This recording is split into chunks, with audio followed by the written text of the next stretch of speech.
Dios les bendiga, mis hermanos. Agradecemos a Dios por este tiempo que podemos compartir juntos. Gracias a Dios por la vida de cada uno de ustedes. Considerando la situación que estamos viviendo, que estamos atravesando mundialmente, pues tenemos el privilegio de poder utilizar estas herramientas que Dios nos ha proporcionado, que es el Internet. Y a través de este medio de comunicación, pues podemos estar en comunión unos con otros.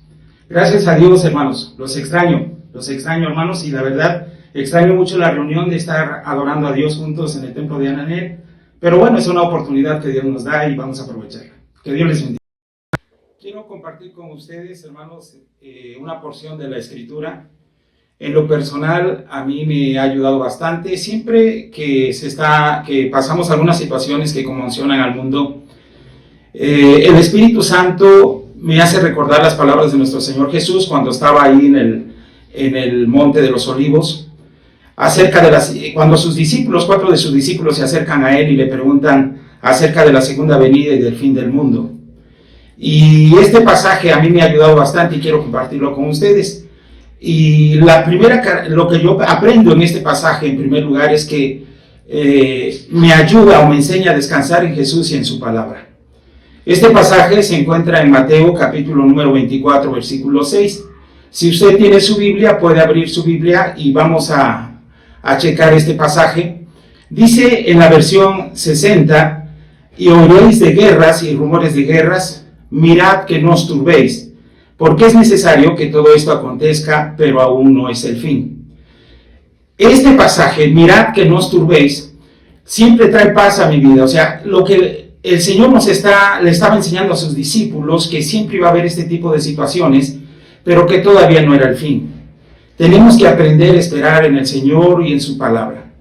Pero este pasaje yo quise considerarlo en otras versiones, y cuando yo considero este pasaje en otras versiones, entonces esto me arroja más luz para que yo pueda descansar en el Señor.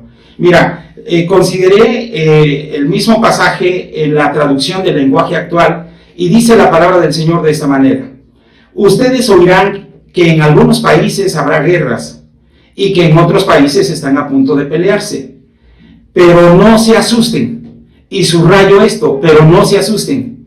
Esas cosas pasarán, pero todavía no será el fin del mundo. Otra traducción, que es la Nueva Versión Internacional, dice: ustedes oirán de guerras, de rumores de guerras, pero procuren no alarmarse. Y subrayo otra vez, procuren no alarmarse. Es necesario que esto suceda, pero no será todavía el fin. Ahora, la Nueva Traducción Viviente dice de esta manera: y ustedes oirán de guerras y de amenazas de guerras, pero no se dejen llevar por el pánico. Es verdad, esas cosas deben suceder, pero el fin no vendrá inmediatamente después. Y por último, la PDT dice: ustedes oirán sobre guerras y rumores de guerras, pero no tengan miedo. Todo esto tiene que pasar, pero todavía no será el fin.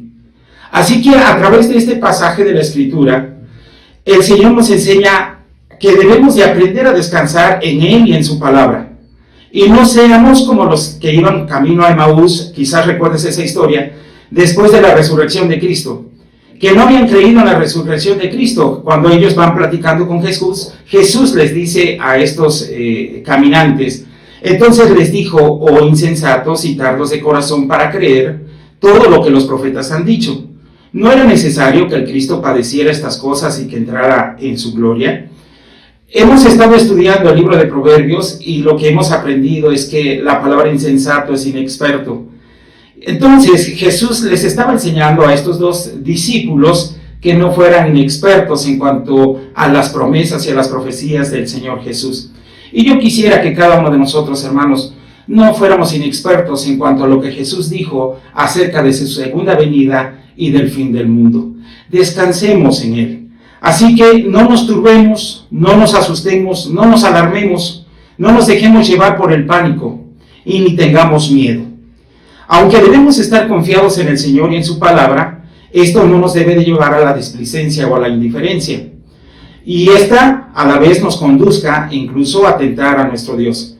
Hace casi 500 años, Martín Lutero tuvo que lidiar con una horrible peste, la famosa peste bubónica.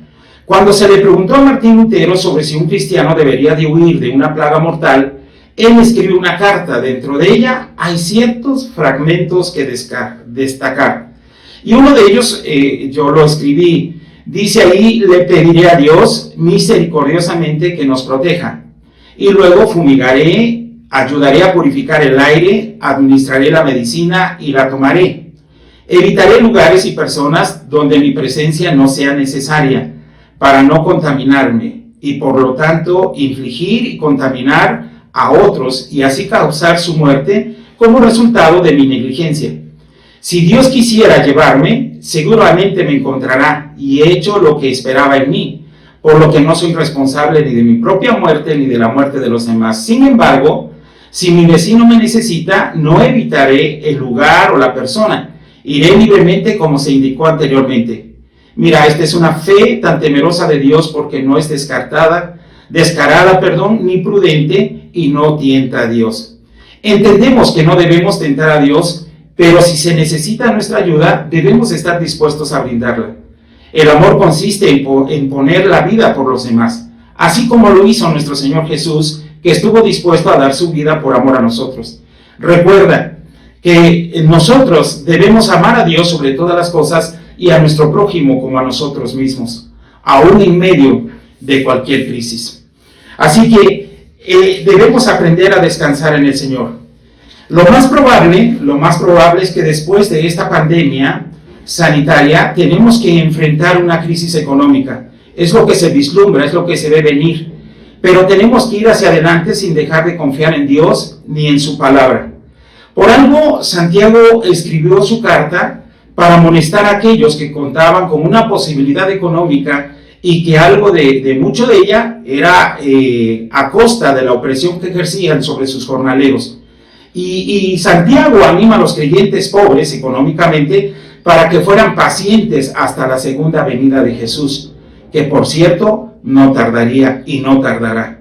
Así que, ¿cómo nosotros podemos enfrentar las crisis? En primer lugar, confiando en la palabra y en la presencia de nuestro Señor Jesucristo. En segundo lugar, ¿cómo nosotros podemos enfrentar las crisis? Teniendo paciencia hasta que Él venga.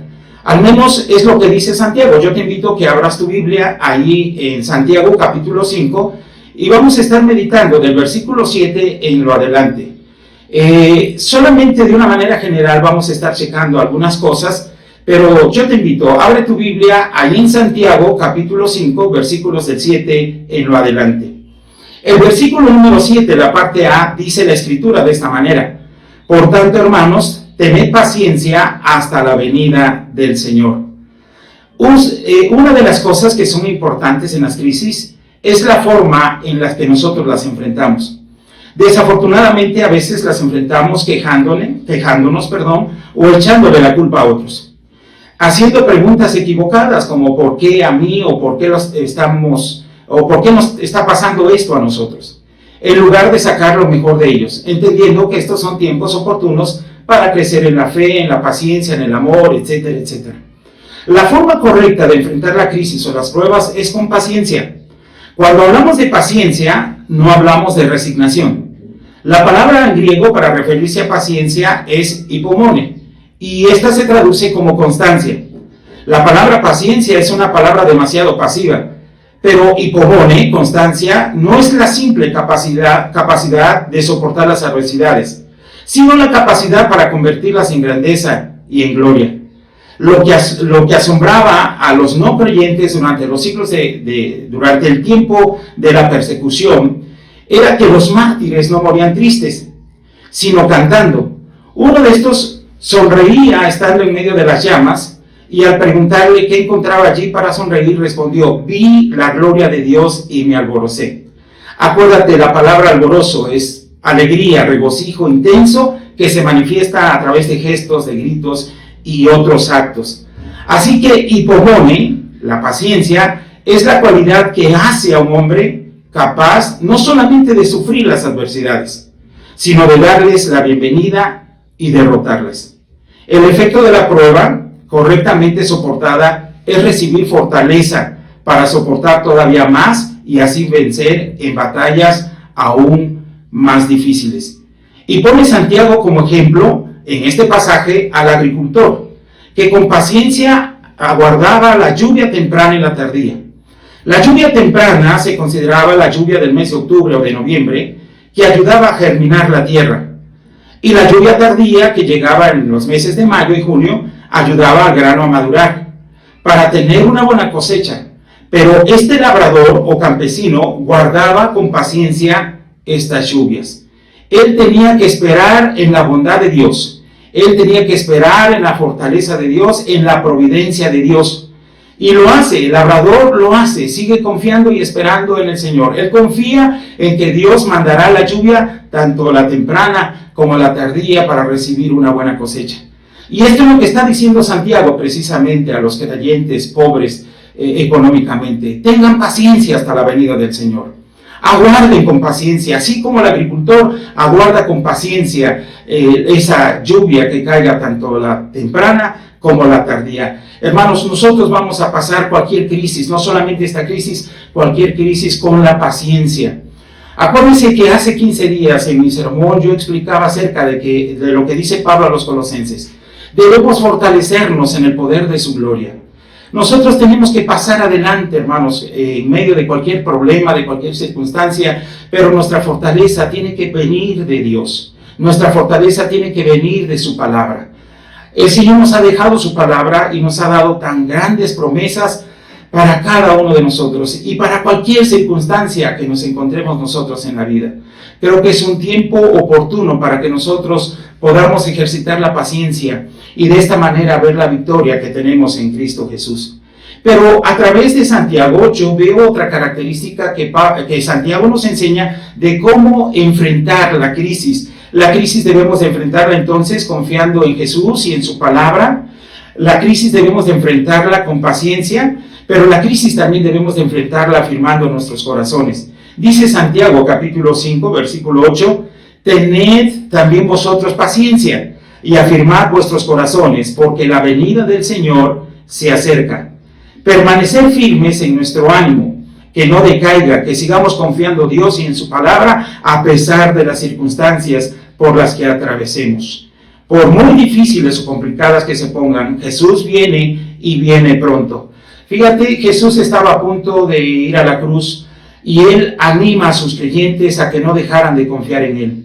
En el Evangelio de Juan, si quieres anotarlo, en el Evangelio de Juan, capítulo 14, versículos del 1 al 3, es un pasaje muy conocido por cada uno de nosotros. Pero yo quisiera repetirlo en esta mañana, o decírtelo en esta mañana. Dice la palabra del Señor ahí en Juan, capítulo 14, versículos del 1 al 3, dice, no se turbe vuestro corazón. Creéis en Dios, creed también en mí. En la casa de mi Padre muchas moradas hay. Si así no fuera, yo os lo hubiera dicho. Voy pues a preparar lugar para vosotros. Y si me fuere y os preparare lugar, vendré otra vez y os tomaré a mí mismo, para que donde yo estoy, vosotros también estéis. Qué hermosas palabras les dice Jesús a sus discípulos. Dice que no debía de haber duda en sus corazones. Ellos debían de seguir confiando en Dios y en Jesucristo y en sus promesas que Él les había dejado. Por eso de allí la importancia es que nosotros en medio de cualquier crisis, no solamente por la que estamos atravesando, sino en medio de cualquier crisis, nosotros podamos estar firmes en nuestros corazones. Que no decaiga nuestro ánimo, que no decaiga nuestra fe, que sigamos confiando en el Señor porque fiel es el que lo prometió. Pero otra característica que yo veo de cómo enfrentar las crisis, según Santiago, es a través de la oración. Dice la Escritura en Santiago capítulo 5 versículos del 13 al 18, si tienes abierta tu Biblia puedes leer conmigo en la lectura con tu vista. Dice así la Escritura: ¿Está alguno entre vosotros afligido? Haga oración. ¿Está alguno alegre? Cante alabanzas. ¿Está alguno enfermo entre vosotros? Llame a los ancianos de la iglesia y oren por él, ungiéndole con aceite en el nombre del Señor. Y la oración de fe salvará al enfermo, y el Señor lo levantará. Y si hubiere cometido pecados, le serán perdonados. Confesad vuestras ofensas unos a otros, y orad unos por otros, para que seáis sanados. La oración eficaz del justo puede mucho. Elías era hombre sujeto a pasiones semejantes a las nuestras y oró fervientemente, dice la Escritura, para que no lloviese. Y no llovió. Y no llovió sobre la tierra por 3 años y 6 meses. Y oró otra vez y el cielo dio lluvia y la tierra produjo su fruto. La oración es fundamental en la vida de un cristiano. Entendemos que no solamente oramos porque estamos pasando una necesidad, sino que la oración debe ser un hábito en cada uno de nosotros. Así como el profeta Daniel, que oraba diariamente 3 veces al día. Daniel no se puso a orar solamente cuando fue promulgado el edicto del rey acerca de que no se tenía que adorar o hacer una petición a un diferente Dios que no fuera el rey. No solamente lo hizo él lo acostumbraba a hacer. Por eso Daniel capítulo 6 versículo 10 dice: cuando Daniel supo que el edicto había sido firmado, entró en su casa y abiertas las ventanas de su cámara que daban hacia Jerusalén, se arrodillaba 3 veces al día y oraba y daba gracias delante de su Dios como lo solía hacer antes. Daniel tenía el hábito de buscar la presencia del Señor a través de la oración. Él lo hacía constantemente, él lo hacía diariamente, 3 veces al día oraba al Señor. No solamente cuando se promulgó este edicto, él tenía esa costumbre de hacerlo. Y creo que cada uno de nosotros como cristianos, no solamente enfrentar la crisis con la oración, sino que debe de ser un hábito en nuestra vida. Aún en esta crisis tenemos que estar orando de una manera constante, pero esto debe de ser un hábito en nosotros. No descuidemos este aspecto de nuestra vida. Nosotros necesitamos pasar tiempo con Dios a través de la oración. Ore, hermano, ore. La oración, habían comentado que es como la respiración. Nosotros, si tomamos oxígeno de la presencia de Dios. Esto es lo que debemos nosotros hacer. Venimos cargados ante el Señor y podemos poner todas nuestras dudas, nuestras cargas, nuestras preocupaciones. Todo esto lo podemos poner en las manos del Señor y del Señor tomamos tiempo de refrigerio, tiempo de descanso, tiempo de paz. A través de la oración siempre el Señor nos hace recordar sus promesas, nos hace recordar lo grande y majestuoso que es Él. Santiago dice que debemos de orar unos por otros. Y nosotros debemos de estar intercediendo unos por otros. Por eso es tan importante que si tú tienes una necesidad, puedas comunicarte o mandar tu petición a nuestra hermana Esperanza, que es la directora del Ministerio de Oración. Puedes poner en ella su petición. Y nosotros con gusto, todos los que estamos en ese grupo, y ahora el grupo de hermanos que se ha formado por parte de la iglesia, estaremos enterados de tu necesidad y vamos a estar orando por ello. Porque hemos entendido que la crisis se pasa por medio de la oración. A través de la oración nosotros obtenemos nuestra fortaleza y nuestra confianza en el Señor crece más. Así que cualquier crisis, no solamente esta crisis, hay que enfrentarla orando al Señor. Pero yo vi otro aspecto aquí en Santiago, en este mismo pasaje. Santiago enseña de cómo enfrentar la crisis. Y otro aspecto que debemos de considerar es ayudando a otros a permanecer en la fe del Señor. Dice Santiago capítulo 5 versículos 19 al 20: hermanos, si alguno de entre vosotros se ha extraviado de la verdad y alguno le hace volver, sepa que el que haga volver al pecador del error de su camino salvará de muerte un alma y cubrirá multitud de pecados.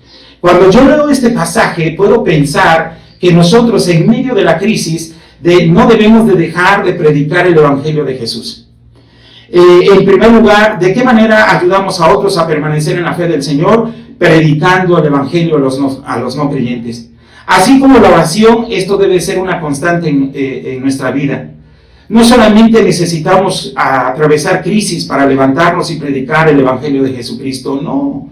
Nosotros tenemos que estarlo haciendo, si fuese posible diariamente, predicando el Evangelio de Jesús. Para eso nosotros fuimos revestidos del poder de Dios por medio de su Espíritu Santo. Hechos capítulo 1, versículo 8 dice: pero recibiréis poder cuando haya venido sobre vosotros el Espíritu Santo. Y me seréis testigos en Jerusalén, en toda Judea, en Samaria y hasta lo último de la tierra. Nosotros debemos de estar predicando el Evangelio de Jesucristo todos los días. No solamente en los momentos de crisis, que claro, esto es una buena oportunidad para hacerlo, pero nosotros debemos ser constantes en ello. Y también, ¿de qué manera nosotros ayudamos a otros a permanecer en la fe del Señor? Animando a aquellos que se han alejado o se están alejando de la fe de nuestro Dios.